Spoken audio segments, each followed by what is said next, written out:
Hi there, and welcome back to the Sandwich Generation series. I'm Amber Home.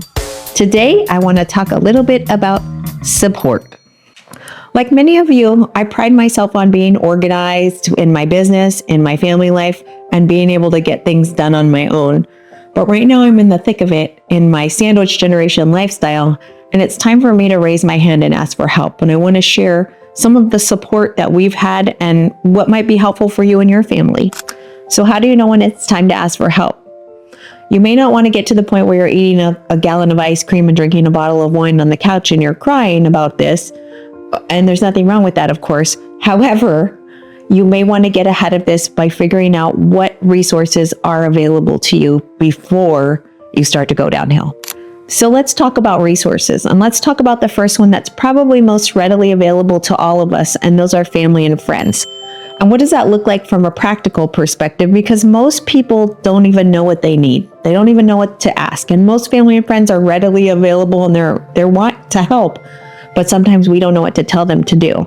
So what does that look like? And I would say asking for the small asks up front, and they may seem small, but they will turn into big, huge tasks for you later on when it comes to your mental health, your overall well-being as you move through this chapter in your life.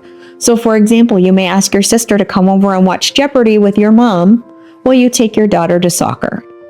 Or you may ask a family friend to come for the weekend and stay overnight while you and your spouse have a getaway and recharge. These are small asks at the time that turn into big, huge wins for your mental, spiritual, physical well-being as you move through this Sandwich Generation lifestyle. Resource 2. Paid professional care. So the level of care can range from very expensive to moderate, hourly, by the job. This type of care is going to be for people who are going to come in and take some of these larger jobs off of your plate, not someone who's just going to come and sit with your loved one. So for example, you're going to want these folks to come in and, possibly do some light housekeeping, meals, possibly administer medications or change adult diapers and bathe your loved one.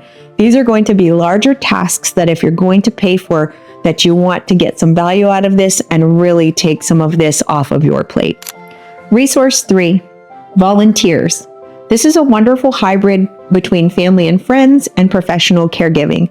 Most communities have organizations that have volunteers that specialize in senior assistance and caregiving.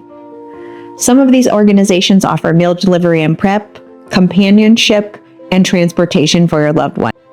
So these are just a few of the resources that are readily available to all of us. Don't be afraid to ask for help. You're worth it. Ice cream and wine is getting really expensive right now. So take care of you, and I'll see you on the next one.